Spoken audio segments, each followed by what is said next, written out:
Hi, how are you? Oh, good. How are you? Great, glad to see y'all. There should be more people coming, but I always like to start right on time and Yes. trickle in as they come because I've got to end at a little bit before 6 because I have another session. So if you don't know me, my name's Courtney and I've passed, you can see my scores. This is where after you take your test, you get your scores. You can see I've passed 15 of these tests now. So I'm well prepared to help you guys pass, right? So I took the BTLPT and got a 258 on it. So know how the test works. And I thought tonight we'll um, look at the preparation manual very quickly because you might have already looked at it, but I think it's important to look at that and see what the test covers. And look at the rubric, and then we'll look at a lesson plan, and I'll see if you guys have any questions. So it'll be a quick session, but I think you'll get a lot of value out of it. So if we go to the Texas NESINC manual, if you just Google Texas NESINC, it'll come up. Click on prepare and scroll down until you get to BTLPT. Click on go. We can look at the overview and exam framework. You can see they give you 5 hours, but really you won't be there more than 3.5 hours probably. There's 84 selected response multiple choice questions and 7 constructed response tasks. Those are the writing and speaking tasks, right? So you can see listening is 21% of the exam. Most people are pretty confident in their listening comprehension, but they still only get about 70% right on the listening from the score reports that they send me because they throw in a lot of Spanish from Spain and from South America that we're not always used to, right? So people tend to miss some of those questions. Reading can be challenging, but most people get about 70 something percent right on that. So they do pretty well. We want to try for 80. Oral expression is 29%. People really struggle with this. And it's not really always their Spanish. Sometimes that's the case where they're using informal or improper Spanish, but a lot of times it's idea generation. Can you quickly think about things you have to say in a limited amount of time, right? So that's 29% of the test. And then the written expression is 24%. So that's got the lesson plan, the essay, and the response to an email. So tonight we'll talk about the lesson plan, which I think is what makes people the most nervous, and that's 8%, right? Each one is 8% to make their 24%. So that's what we'll do. So let's look at um, the um, the rubric. Let me see. I always forget what number it is. Here it is. It's number 7. So you can see there's a response to letter or email, a lesson plan, and an opinion position essay. You only get 70 minutes to write all 3. So it's kind of rushed, right? So you want to allow maybe 20 something minutes for each one, around 20 minutes for each one and some time to proofread, something like that. You might find you can write the email faster and save some time, but I definitely recommend you sit down and practice all 3 of these and time yourself before you take your test. You don't want to go in there for the first time taking this. So you can see in this free manual, they give you some examples, right? So you can respond to these and time yourself and see if you can do it in 70 minutes, right? So you can do that and um, nobody will grade it for you, but you can look at the rubric and see how to get a perfect score. So here's the rubric for the response to a letter, which we're not doing tonight, so I'm going to skip over that. I do have group tutoring for the BTLPT. We meet Tuesday nights, and there we meet for a whole hour. So we go in depth to everything, the lesson plan, the email, the all of it, the essay. But tonight we're just doing the lesson plan. So to get a perfect score of 3, on your score report, it's going to show out of 9 points. And most people get about 6 or less on the writing, which is not enough. That's 67%. So how do they get from a 3 to a 9? Well, there's 2 people that grade it. So that makes it 6. And then they use a multiplier of 1.5. So if you get a perfect score, it would be 3 times 2 is 6 because there's 2 people that grade it times 1.5, which is 9, right? But most people are not getting that. So to get a perfect score in the lesson plan, you need to fully address and fully elaborate all categories. The categories are the school grade, which you have to choose. You have to pick a school grade level that's appropriate for the lesson. vocabulary, materials, procedures, and assessment. You have to show a high degree of content understanding. All content information is accurate and well developed. All teaching techniques described are appropriate for the grade level and objective given. So, for example, in elementary school, we know that students are concrete thinkers, right? So if you've studied Piaget's stages of cognitive development, you know that they think in concrete terms. So if you're having an abstract lesson in elementary school, that's inappropriate. You'll lose points for that. All materials and activities discussed are appropriate for the grade level and objective given. Assessment instrument described elicits appropriate information on the targeted learning objective and is appropriate for the grade level. Everything you do needs to be preparing for the objective or addressing the objective, right? For your writing skills, response is well organized and generally coherent, demonstrates a high or mid-high degree of control of a variety of structures. That means you're varying your language tenses. You're not always using the present tense. So you want to be using the imperfect, the preterite, conditional, future. You don't have to know the names, but you need to do it. Very few grammatical errors occur with no evident pattern. So if you have a couple of isolated mistakes with no pattern, that's okay. Varied vocabulary, appropriate for the content and used with precision. Very few errors in the conventions of language. Orthography, spelling, accent marks, and punctuation. Most people I work with really struggle with accent marks. They know it goes on an ION word, but they really don't know where the other ones go, and they have to work on that. So that's something I teach in my Tuesday night group. We go over that, and I have a really easy guide that teaches you that. And then I have a video that you can watch to reinforce it too. The register is appropriate. That means you're using the right level of Spanish. So you're not using a real informal Spanish if it's a formal setting. So that's how you get a perfect score, right? Makes the lesson plan, I think, is the hardest part because you don't know what topic you're going to get. It could be language arts, it could be science, it could be social studies, it could be math, right? But nobody's supposed to tell me what's on their test because everybody signs that affidavit that you won't do that. But usually people tell me the subject. They don't tell me the objective, right? So the subject is so broad, I feel like that's okay. And almost everybody lately has been getting language arts. So you're probably going to get a language arts lesson plan, but I have heard of people getting science. That happens. And then math is also possible in social studies. So how can you get ready for the lesson plan? Well, we'll talk about some tips tonight, but one good way is to read the TEKS in Spanish. If you just Google TEKS in Espanol, they'll come up, and then you can learn the more formal Spanish for the subjects, right?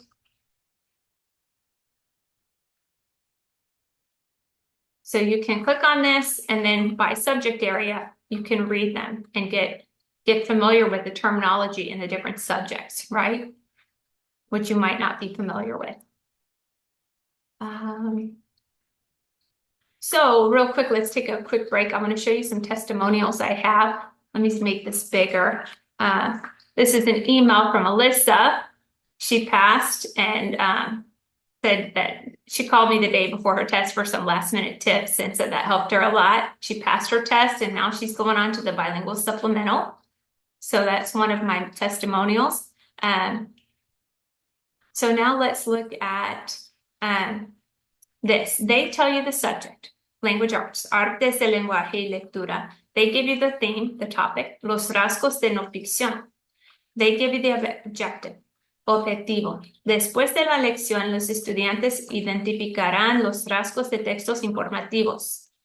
Right? So everything you do needs to get them ready for this or have them doing it. Identifying the traits of informative texts. Nonfiction, right? This right here is not going to be on your lesson plan, but I was showing you an example of how I went to the TEKS to look at the vocabulary that they use when they're talking about nonfiction texts. And this is the words that they use when they're talking about a nonfiction text. So it's important to go over the TEKS and know what kind of language they use so you can use the right language that's appropriate for your test. So it says, reconozca las características y estructuras del texto informativo, incluyendo la idea central y la evidencia que la apoya con la ayuda de un adulto, los rasgos y gráficas simples para localizar u obtener información, patrones organizacionales tales como el orden cronológico y la descripción, con la ayuda de un adulto. You can see that even in first grade, even in kindergarten, they're studying the traits of nonfiction. Notice it says with the help of an adult. So you could pick a different grade level and still get a good score on this lesson plan. You don't have to pick first grade like I did, but I picked first grade and then I made the lesson appropriate for first grade. But they do this in lots of grade levels, so you can look at the TEKS and make sure they do it in that grade level. But honestly, they're going to be reading nonfiction texts in all grade levels, right? So for this lesson plan, almost any grade level would work. But some lesson plans, especially if you get science, that's not going to work because they do certain things like when do they do the water cycle? When do they do photosynthesis? It's very specific, right? So that's why you want to read the TEKS. So you pick the grade level. I picked first grade. And then I base my words, right? Some of these words are a little bit tricky for first graders, but we're going to be teaching them, so that's okay. We have texto informativo, idea central, evidencia, orden cronológico, secuencia, datos, eventos, principio, medio, final, right? So notice I have several words. I don't just have 2 or 3, right? I think 6 to 8 is good. Notice I put my accent mark where it belongs, right? Only one of my words needed an accent mark, but it's there. Materiales, video, organizador gráfico, libros de no ficción, biografías, right? So all of my materials relate to the topic and objective, right? So again, we want to really focus on the objective. They're supposed to be identifying traits of informative texts. All right, procedimientos, the activities. Al principio de la lección, la maestra introducirá las palabras de vocabulario. You always want to mention how you're going to teach the vocabulary words. That's important. Luego verán un video que explica las palabras. Después, los estudiantes usarán las palabras en oraciones originales. La maestra explicará que los cuentos son de ficción, pero hoy vamos a aprender de la no ficción. Vamos a leer algunos textos informativos. La maestra va a explicar cómo adivinar la idea central y va a mostrarles cómo poner los datos de un texto en orden cronológico. Luego, juntos van a leer una biografía corta y sencilla de Rosa Parks. Van a buscar los datos y los eventos. En un organizador gráfico van a colocar los eventos de la biografía en orden cronológico. Van a discutir los rasgos de la no ficción que encontraron en el texto. So see how everything either got them ready for the objective or hit the objective, right? Evaluación. La evaluación formal es el organizador gráfico. La evaluación informal es la discusión sobre los textos de no ficción. And the evaluation, you only have to have one evaluation, but I think it really shows your knowledge of pedagogy, of the art and science of teaching, if you have both a formal and an informal assessment, right? So see how it's not real long, right? This didn't take me that long to do, really, but I've done it a lot of times. So I've gotten fast at it where I can do it pretty quickly. So you want to practice where you can get fast at this too. So I'd like to show you my course real quick. So I have tutoring on Tuesday nights. We meet for a whole hour and really go in depth. So it's a lot more in depth than this, right? And you have lots of listening practice. Then I tell you to do it just like the test, or I tell you how to time yourself with 40 seconds to preview the questions, 20 seconds to answer the questions. So that way you can really simulate the real test. So you can see lots of listening practice there, lots of reading practice. And I tell you to time yourself and do the first 5 passages in 70 minutes, just like on the real test, right? And what I did is here, I picked different genres of reading. So some of them are going to be informational. Some of them are going to be poems. So there's a wide variety of types of reading in here. And then here's another testimonial. This was Angie. She passed on her 5th try. So she was this close to getting a waiver, right? And she felt like she was ready to give up, but she didn't do it. And she was very faithful. She did everything on my course and finished it all and even did extra work that I sent her. And she passed because she had a lot on the line, right? Her last attempt. So she really went above and beyond and it worked out for her. And then I think this is what makes me so unique. There's lots of people that do study material for the BTLPT. I'm definitely not the only one. But what makes me unique is I have a comprehensive course where you practice reading, writing, listening, speaking. You turn in assignments where I give you feedback on how to improve, and we meet on Tuesday nights and we practice together. So I don't know of anybody else that does all of that, where you get ready for the test, and it's great because we talk about tips and strategies, and I learn from my students too, right? We're always learning together. So for the oral expression, I show you how, tell you how to do it, instructions, and then you upload your own response and I give you feedback. And same thing for writing. First, I teach you accent marks in a real simple way. And then I give you tips on how to do each one, give you an example of each one so you can see how to do it, and then you upload your own for feedback. So it's a really comprehensive approach to passing the BTLPT. And I think you'll find it very effective. And let me show you. So I think we skipped.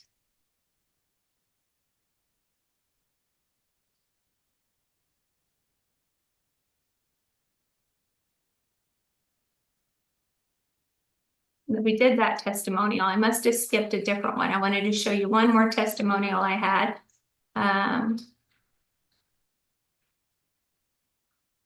And I do have even more, but I've just highlighted a few. This is a score report from Anna, and I blacked out her name and address. She did really well at 253, right? And you can see she nailed the listening and reading, but also did pretty well on the speaking.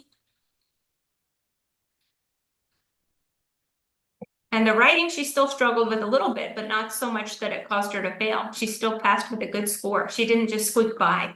So that was great. So if you're interested in doing my course in tutoring, like I said, we meet Tuesday nights for a whole hour. And I love it. People usually really get into it and participate. Sometimes it's a real small group, but sometimes we have, quite a few people. It just depends on the night. But I'll send you guys the link. I don't know what's wrong with my site. It's really big. Maybe I have it zoomed in. It's my fault. It's nothing wrong with my site. So you can pay by the week if you just want to try it out, right? Like you don't want to make a commitment, but you get a discount if you pay for 2 months. And the reason I like 2 months is because I feel like that's the perfect amount of time to get better. It takes time to get better at a language, right? So I'm sure you already know Spanish, can read, write, speak, and understand it, but can we do it the way for the test? That's different, right? So that's what we work on in my course in tutoring. Is I'm not really teaching you Spanish. We're just tweaking some things, polishing some things. And then tonight only, I do have a discount. I always do a discount for people that come to tutoring, and the discount is 10 today. If you do choose the 2-month option, of course, it looks like a lot of money because you're paying for 2 months of tutoring at once. But I want to show you, you select it, right? And then you type in your coupon code right here.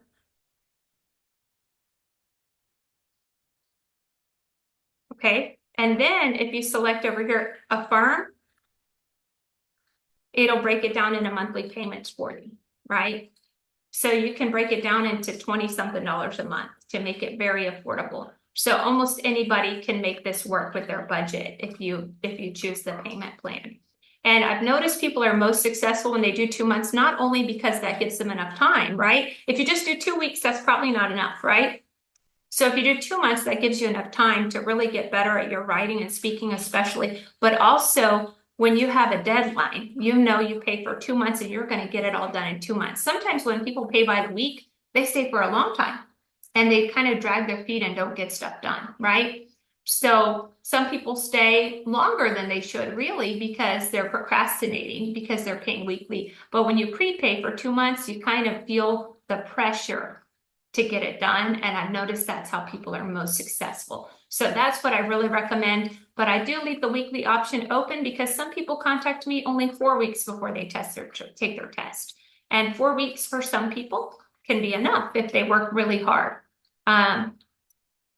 So I still have a few minutes left for questions. Does anybody have any questions or comments? I have a question. Um, so the template that you used for the lesson plan, are you able to share that with Um, with us? yeah, I can email it tonight when I send the recording. And if you do my Tuesday night tutoring, we go over more examples, so you get even more in my course in tutoring. But I can send it tonight when I email the recording. Actually, what Okay. I'll do, because I like it better like this, I'll send it just to you guys in the chat box. Let me make sure it's on share. I think I have it where anybody with the link. Let me see. But I do ask you don't share this with everybody because I try to save this for people that take the time to come to my stuff. Um, but any other comments or questions?